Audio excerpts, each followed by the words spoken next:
하용조 목사님은 이번 설교에서 믿음의 정의와 함께 축복의 키가 어디에 있는지 알려주십니다.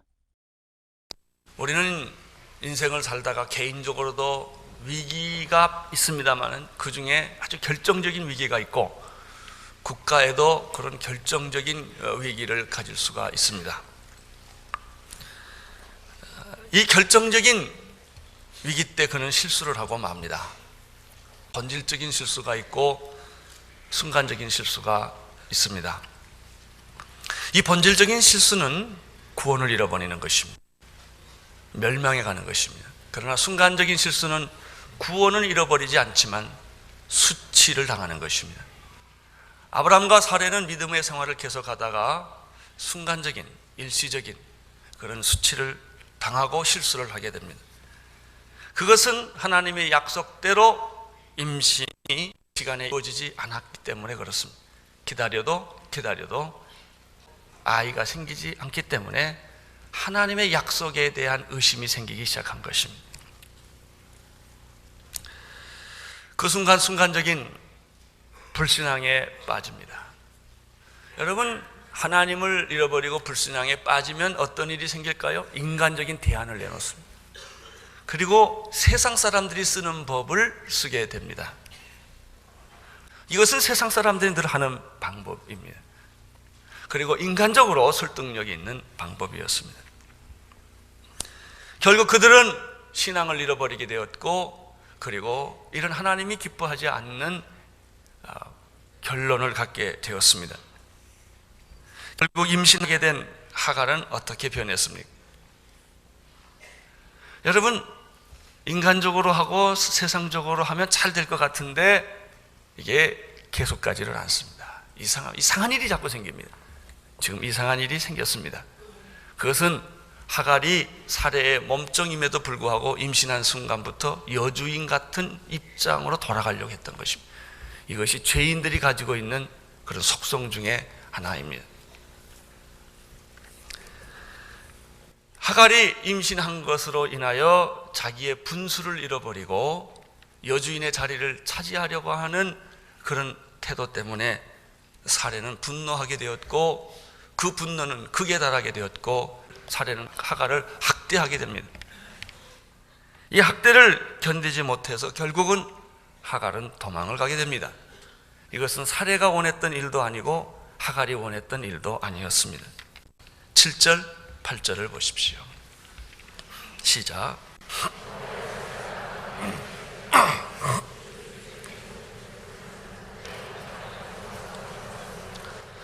그가 가로되 나는 나의 여주인 사례를 피하여 도망하나이다.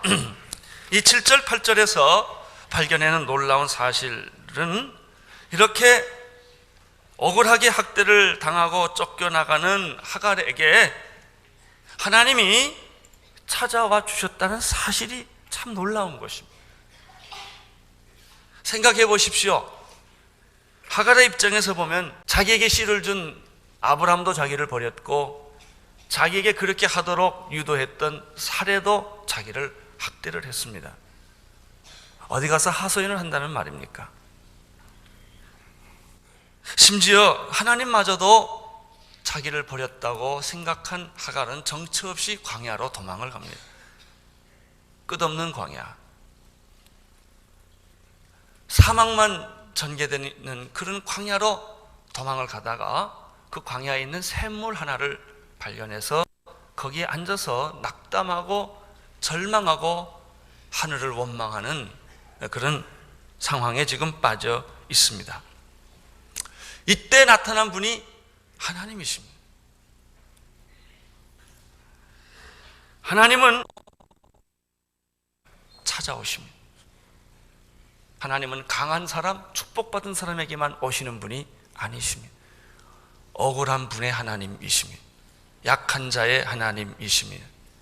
분통을 터뜨리고 힘없어 당하는 사람들의 하나님이십니다. 하나님의 천사가 나타나서 하갈에게 이렇게 말합니다. 사례의 여종 하갈아. 근데 재밌는 것은 하갈의 현주소가 사례의 여종이라는 거예요. 이걸 하나님이 확인시켜줘요. 내가 어디서 왔으며 어디로 가느냐? 절망하고 좌절하고 갈 길을 잃어버린 사람에게 오셨다라고 하는 것입니다. 하나님은 여러분에게 오십니다. 잘못을 저질렀을지라도 오십니다. 실수를 했을지라도 여러분을 버리지 않습니다. 하나님은 여러분이 가장 약할 때 여러분의 하나님이 되십니다. 오늘 이 말씀 속에서 사례의 여정 하가라, 내가 어디서 와서 어디로 가느냐? 라는 질문을 하는데, 이것은 하나님 없는, 하나님을 만나지 못한 인생들의 공통적인 질문입니다. 인생은 어디서 와서 어디로 가는 존재일까? 이것이 모든 철학의 주제입니다. 이것이 종교가 생긴 이유입니다. 이것을 조금 더 확대해서 설명하면, 인생은 어디서부터 와서 무엇을 하다가 어디로 가는 존재일까? 여러분, 이 질문에 대해서 여러분이 나는 분명하게 대답할 수 있는 하나님의 백성들 되기를 축원합니다. 당신이 예수님을 믿고 정말 하나님을 믿는 사람이라면 이렇게 대답할 것입니다. 나는 하나님으로부터 와서 하나님을 위하여 이 세상에서 살다가 나는 하나님께로 가는 존재입니다. 나는 그런 기대와 그런 소망을 가지고 삽니다. 나는 우연히 세상에 태어난 존재가 아니요, 나는 버려진 존재가 아니요, 되는 대로 막 살아가는 그런 존재가 아니라 하나님이 계획이 있어서 이 세상에 보냈고, 내가 공부하고 결혼하고 자식을 키우고 직장을 갖는 것은 하나님의 영광을 위함이요, 그리고 이제 내가 죽을 때는 하나님께로 돌아가는 것을 나는 믿습니다. 하나님의 성도들이 되시기를 축원합니다. 하갈의 대답은 반쪽입니다. 하나님은 내가 어디서 와서 어디로 가느냐라고 질문할 때 하갈은 철학적인 대답을 하거나 종교적인 대답을 하지 않고 극히 현실적인 대답을 합니다. 나는 나의 여주인 사례를 피해 지금 도망가고 있는 중입니다. 그래서 아주 지극히 현실적인 이야기입니다. 여러분, 도망가는 사람이 어디로 가는지를 알 수가 없죠. 그래서 영원한 도망자는 갈 곳이 없습니다. 인생은 영원한 도망자에 불과합니다. 하나님을 피해서 떠났습니다. 하나님을 떠나서 유리방황하고 떠났지만 갈 곳이 없습니다. 하갈의 현실은 피해서 도망을 갔지만 정처 없이 유리방황하는 것뿐입니다. 이런 사람이 카인이었습니다. 동생을 죽이고 하나님의 얼굴을 피하여 그는 에덴의 동쪽을 향해 갔지만 어디로 가야 할지 외롭고 고독한 인생을 살아갔던 것입니다. 고독한 사람이 학문을 붙잡아도 고독하고, 자식을 낳아도 고독하고, 돈을 벌고 결혼을 해도 고독한 법입니다. 하나님도 버렸다고 생각했던 하갈은 정처 없이 떠나서 어느 우물가 곁에 앉아 있었을 때 하나님이 찾아오셨습니다. 하나님은 애굽의 종살이를 400년 하는 동안에 그들을 잊어버리지 않으시고 그들의 신음소리를 들으시고 모세를 보내어 탈출을 시키시는 분이 하나님이십니다. 그 하나님은 이스라엘 백성들이 70년 동안 바벨론 포로에 잡혀 있을 때 그발강 안에서 눈물을 흘리고 애통하는 그들의 하소연과 애통함을 거절하지 않으시고 들으시는 분이십니다. 신약에 오면 예수님이 똑같습니다. 예수님은 소경 거지 바디메오의 애침을 거절하지 않았습니다. 다윗의 자손 예수여 나를 불쌍히 여기소서라고 그가 절규를 했을 때 예수님은 그에게로 오셨습니다. 부자였지만 외로웠던 삭개오가 뽕나무에 올라가서 예수님을 만나보고자 했을 때 그는 소리를 지르지는 않았지만 예수님은 소리 없는 함성을 들으시고 뽕나무 밑에까지 가셨다가 쳐다보시면서 삭개오야 속히 내려와라, 오늘 내가 내 집에 유하여 하겠다라고 그의 마음의 깊은 구원의 요청을 예수님은 들어주셨습니다. 예수님이 십자가에 못 박혀 돌아가실 때 한편에 있는 강도의 절규를 외면하지 않았습니다. 하나님, 예수님이여 당신 나라에 임할 때 나를 기억해 주십시오. 마지막, 이제 얼마 남지 않는 마지막 순간에 한 강도의 절규를 예수님은 거절하지 않으시고 오늘 내가 나와 함께 낙원에 있겠다 라고 말씀하시면서 그를 받아주셨습니다. 여러분의 하소연, 애통, 원통, 분한 얘기들을 하나님은 잘 들어주시는 분이시며 적당한 때에 나타나셔서 여러분을 구원하십니다. 9절을 보십시오. 9절 시작. 여호와의 사자가 그에게 이르되 내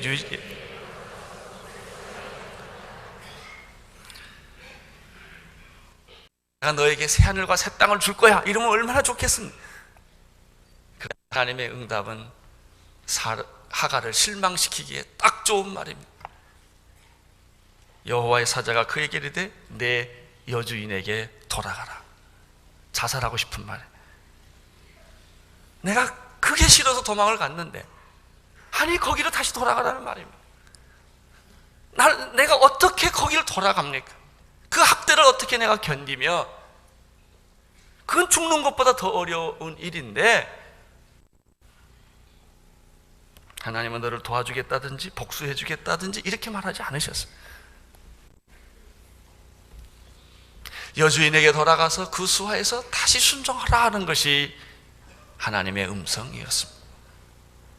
우리는 여기서 아주 중요한 믿음의 열쇠 하나를 발견합니다. 참 믿음이란 순종이다.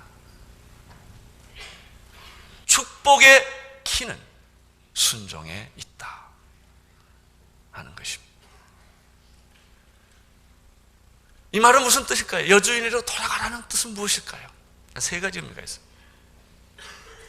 내가 돌아가면 그 여자는 변했을 것이다, 그런 뜻이 있습니다. 또 아브라함과 사례는 그렇게 당신을 학대했지만 그 사람이 약속의 사람, 축복의 사람이다. 축복의 사람에게로 돌아가라, 그런 뜻이 있어요. 세 번째는 참된 행복은 제 위치로 돌아가는 것이다. 자식이 부모가 싫고 그 집이 싫어서 가출을 했어요. 그래서 말합니다. 집으로 돌아가. 부모한테 나는 절대로 안 가요. 죽으면 죽었지. 그 사람은 부모의 학대를 피해서 도망은 갔겠지만 그 사람은 죽을 때까지 집 밖에서 떠드는 신세가 되는 거예요. 그것은 행복이 아닙니다. 참된 행복은 정 위치로 돌아가는 것입니다. 인간은 하나님에게로 돌아가야 합니다. 죄를 지은 인간은 자꾸 하나님을 피하고 교회를 피하고 설교를 피하고 도망갑니다. 도망가면 갈수록 불행해집니다. 남편은 아내에게로 돌아가십시오. 여기 계신 남편들 중에 아내를 피해가는 사람들, 몸은 같이 살지만 마음이 먼 사람들, 아예 집을 떠나 사는 사람들, 아내에게로 돌아가십시오. 모든 아내들이여 남편 피해서 여기저기 돌아가는 사람들, 불행이 계속될 뿐입니다. 돌아가십시오. 집을 떠난 자녀들은 집으로 돌아가십시오. 하나님을 떠난 인간은 하나님에게로 돌아가십시오. 선생을 떠나 피해가는 학생들은 선생에게로 돌아가십시오. 국가의 부정과 부패와 권력의 피해를 입고 도망다니는 사람들, 도망간다고 해결되지 않는다는 것입니다. 이것이 오늘 메시지예요. 제 위치로 돌아가라. 나는 못 가요. 나 죽으면 죽었지 못 가요. 걱정하지 말고 날 믿고 가라. 그러면 기적이 일어납니다. 이것이 하나님의 약속입니다. 정 위치에 돌아가는, 제자리에 돌아가는 비결은 순종입니다. 하나님의 방법은 순종입니다. 하나님의 구원은 예수 그리스도의 순종으로 완성되었습니다. 순종은 인간의 감정과 생각과 맞지 않습니다. 죄인의 본질은 반항입니다. 거부입니다. 따지는 것입니다. 그것은 죄인의 속성입니다. 하나님의 사람의 속성은 받아들이고 순종하는 것입니다. 예수님은 그 자신이 하나님이셨지만 하나님의 뜻과 계획이 인간이 되어서 세상 십자가를 지어서 온 인류를 구원하신 것이었기 때문에 예수님은 순종하셔서 그는 본래 하나님과 동등된 분이시지만 동등된 것을 취할 것을 여기지 아니하시고 자기를 비어 종의 모습으로 돌아오셨습니다. 그는 자기를 낮추셨는데 십자가에 죽기까지 복종하셨습니다. 히브리서 5장 8절에 보면은 그가 아들이시라도 받으신 고난으로 순종함을 배웠어. 온전하게 되었은즉 자기를 순종하는 모든 자에게 영원한 구원의 근거가 되셨다. 예수님이 순종함으로, 하나님의 뜻에 순종함으로 우리의 구원을 이루신 것처럼 누구든지 예수 그리스도의 말씀에 순종하는 사람에게는 똑같은 동일한 이런 축복을 주시겠다라는 약속입니다. 하나님의 사자는 절망하는 하갈에게 여주인에게로 돌아가라는 것입니다. 여주인에게 돌아가면 어떤 일이 있을 거냐? 10절입니다. 10절 시작.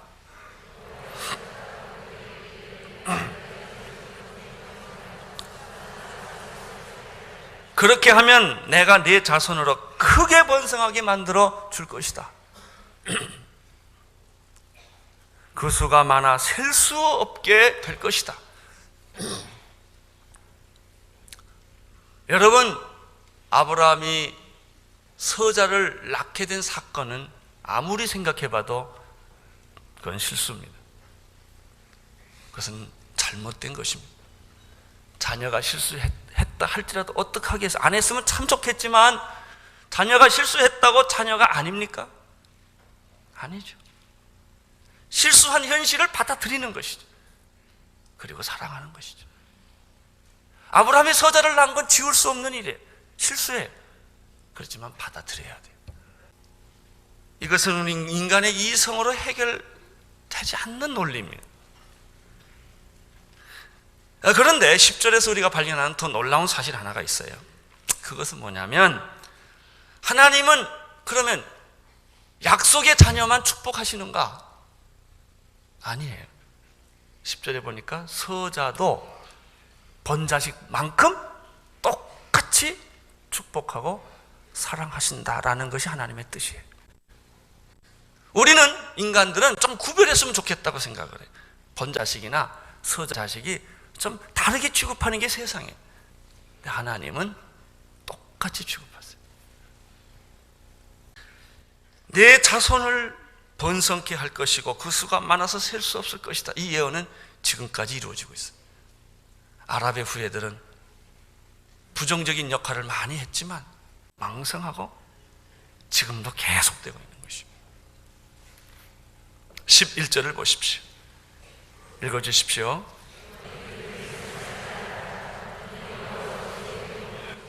하나님은 계속해서 이렇게 예언합니다. 너는 이제 아기를 해산하게 될 것이고 그 아이는 여자가 아니고 남자일 것이고 그의 아이의 이름은 이스마엘이라고 붙여질 것이다. 그리고 그 뜻은 하나님이 너의 고통의 소리를 들었다는 뜻이다. 끝없이 넓고 넓은 하나님의 가슴, 자기의 자녀를 사랑하시는 하나님.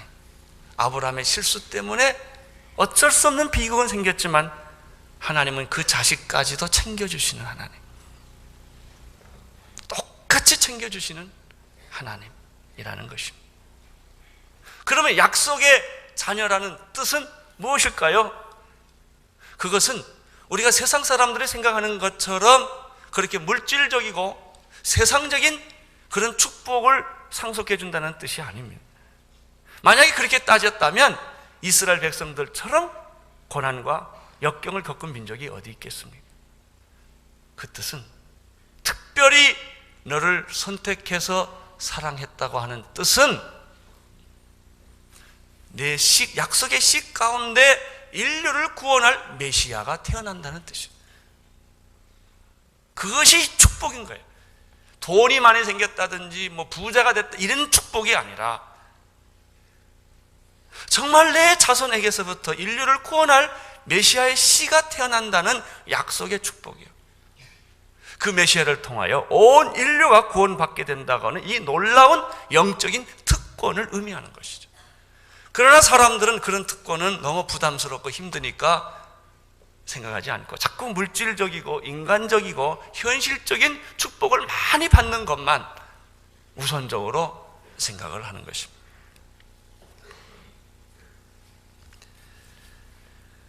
인간은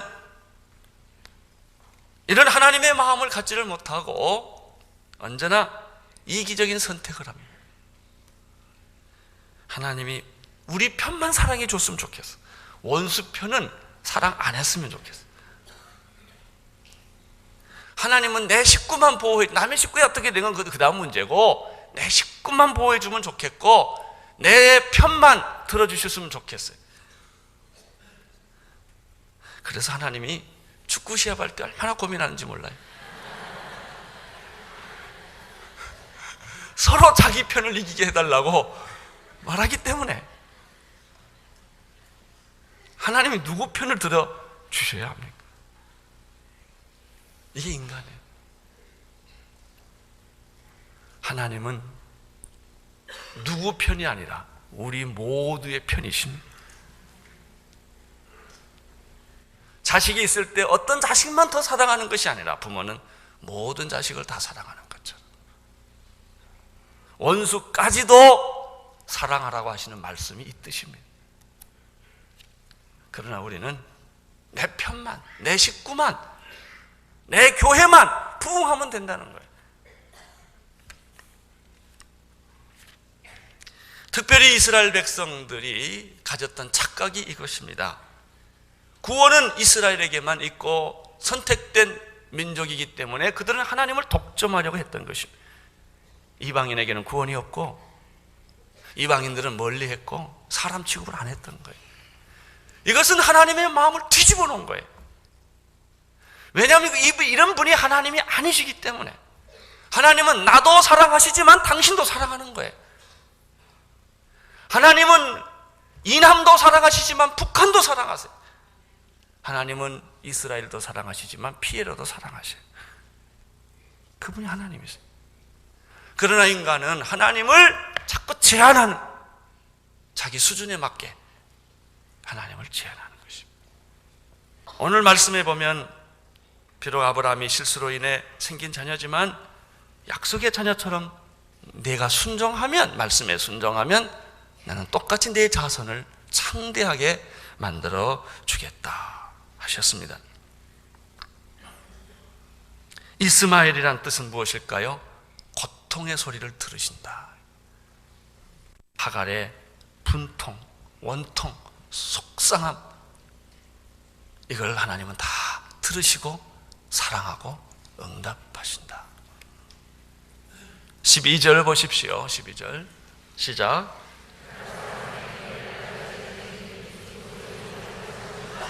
모든 사람이 손이 그를 칠지며 그가 모든 형제의 동방에서 살리라 하니라. 이 12절은 응축된 표현의 예언입니다. 그건 앞으로 번성하게 될 이스마엘의 자손 아랍 세계에 대한 예언이에요. 그들은 사람 중에 들나귀 같이 살 것이다. 사막에서 그들은 낙타를 끌고 정말 들나귀처럼 살아가는 그런 존재죠. 그 손이 모든 사람을 치겠고, 아랍 세계에 그래서 폭탄, 테러, 칼, 피, 이것이 난무합니다. 아랍 세계는. 그리고 그렇게 칼과 피를 흘리기 때문에 다른 사람도 너를 칠 것이요, 끊임없는 보복 전쟁이 일어날 것입니다. 이스마엘은 이스라엘의 형제입니다. 배다른 형제입니다. 그런데 그들은 너의 형제의 동방에서 살게 될 것이요, 그는 이스라엘 코앞에서 꼭 살게 되어 있습니다. 절대 다른 데 안 갑니다. 그게 피에로입니다. 5월 달에 새로운 정부가 서지면 피비린 나는 일이 또 생길 거예요. 이것이 이 12절은 이렇게 웅축된 예언인데 가만 보면 얼마나 정확한 예언인지 몰라요. 13절 보십시오. 시작. 하갈이 자기에게 이르신 여호와의 이름을 감찰하신 하나님이라 하셨으니 이는 내가 어떻게 여기서 나를 감찰하시는 하나님. 그는 하나님을 만났습니다. 하나님도 아브라함 편이라고 생각을 했습니다. 하나님도 사례 편이라고 생각했지 몸종인 나 같은 여자애를 하나님도 잃어버렸을 거라고 생각을 했는데 하나님은 잊지 않으셨습니다. 너도 내 자녀다. 축복의 자녀다. 요한복음 10장 18절에 내가 너희를 과와 같이 버려두지 아니하겠다. 이사야 49장 15절 여인이 어찌 그 젖먹는 자식을 잊겠으며 자기 태에서 난 아들을 긍휼히 여기지 않겠느냐. 그들은 혹시 잊을지라도 나는 너를 잊지 않을 것이다. 여러분 안심하십시오. 하나님은 여러분을 버리지 않습니다. 하나님은 여러분과 함께 하십니다. 그분은 내 원수하고도 함께 계시는 분이에요. 하갈은 위로의 하나님, 나의 신음소리를 들으시는 하나님, 나를 감찰하시는 하나님을 만나고 상처가 치유를 받습니다. 위로를 받습니다. 그는 그 샘 곁에서 부엘라헬로이라는 말을 합니다. 14절을 보십시오. 이러므로 그 샘을 부엘라헬로이라 불렀으며 그것은 가데스와 베레사에 있더라. 나를 감찰하시는 목자처럼 나를 지켜주시는 그분을 만난 샘이었다. 그런 그 하나님의 샘이었다. 그는 그렇게 말을 합니다. 이것은 실로 놀라운 하나님의 사랑. 하나님의 사랑은 이렇게 크고 깊고 넓은 거예요. 왜 우리가 미전도 종족까지 가서 그 험한 길까지 가서 복음을 전하느냐 하면은 하나님의 이 마음 때문에 그런 것입니다. 만일 하나님이 이스마엘을 용납해 주시고 감찰해 주시고 위로해 주시고 자손의 축복을 주시겠다고 약속했다면 누가 하나님을 비난할 수 있겠습니까? 하나님이 내 원수까지 축복해 주셨다면 내가 어찌 하나님을 비난할 수 있겠습니까? 니느웨 성에 있는 백성들에게 회개의 메시지를 전하라고 요나한테 왔죠. 요나는 민족주의자였기 때문에 니느웨 백성이 구원받는 것이 아주 싫었어요. 그래서 그는 다시스로 도망갔어요. 하나님이 화가 나셔서 파도를 만들어서 요나를 물속에 집어들어가게 하고 고래, 이 큰 물고기 아감에 걸리게 만들어놨어요. 그는 다시 니느웨로 갔습니다. 그가 말을 하자마자 사람들은 기다렸다는 듯이 예수를 믿었습니다. 어떤 사람이 말이죠, 저 사람한테 절도 전대를 안 한대서 왜 그러냐고 그랬더니 천국까지 같이 갈 생각하면 아주 기가 막히대. 세상에서 이렇게 살고 말지. 원수까지 사랑하라. 원수까지 사랑. 네가 미워하는 너를 괴롭힌 그 사람도 구원을 받아야 할 하나님의 사람들이다. 이분이 하나님이십니다. 내 이웃을 사랑하고 내 원수를 미워하라 하였다는 것을 너희가 들었으나 나는 너희에게 이르노니 너희 원수를 사랑하며 너를 핍박하는 자를 위하여 기도하라. 이와 같이 한즉 하늘에 계신 너희 아버지의 아들이 되리니 이는 하나님이 그 해를 악인과 선인에게 비치게 하시며 그 비를 의로운 자와 불의한 자에게 내리우심이라. 하나님은 태양을 비춰줄 때 예수 믿는 사람한테는 싹 비춰주시고 그 옆에 예수 안 믿는 사람이 있으면 이렇게 또 거기는 또 어둡게 만들어가지고 하시는 분이 아니시라는 거예요. 의로운 자에게만 비를 주시고 의롭지 않은 사람에게는 비를 거두가시는 그런 하나님이 아니시라는 것입니다. 우리는 오늘 이 메시지 중에서 버린 자식도 하나님은 안 버리신다. 사람은 버렸을지라도 하나님은 안 버리신다. 하나님은 사레도 사랑하셨지만 하갈도 사랑하셨습니다. 하나님은 라헬도 사랑하셨지만 레아도 돌봐주셨습니다. 15절 16절 읽어주십시오.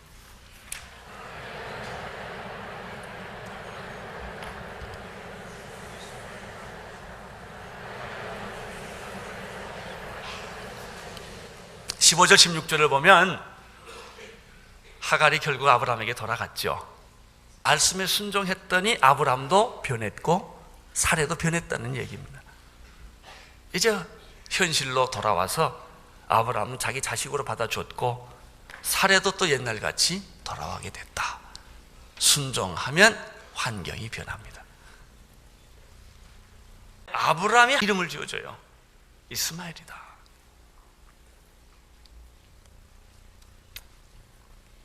오늘 여기에서 15절 16절에서 발견하는 메시지는 순종하면 변한다.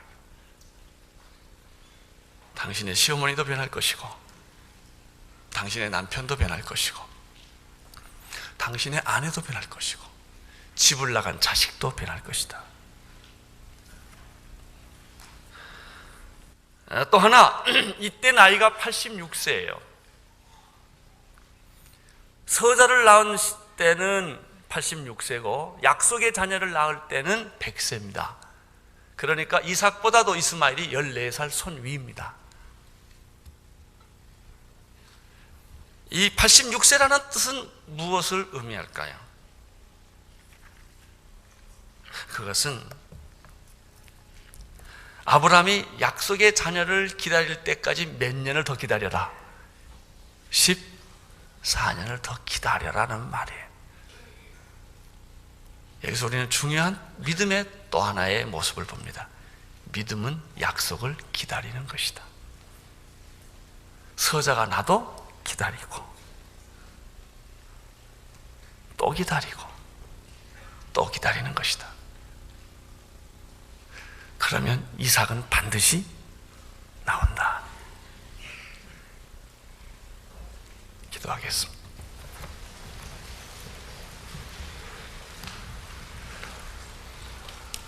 사랑은 오래 참는 것이라고 하셨습니다. 믿음도 약속을 믿고 성취가 없어도 기다리는 것임을 배웠습니다. 주님, 우리에게 믿음을 주소서. 예수님 이름으로 기도드립니다.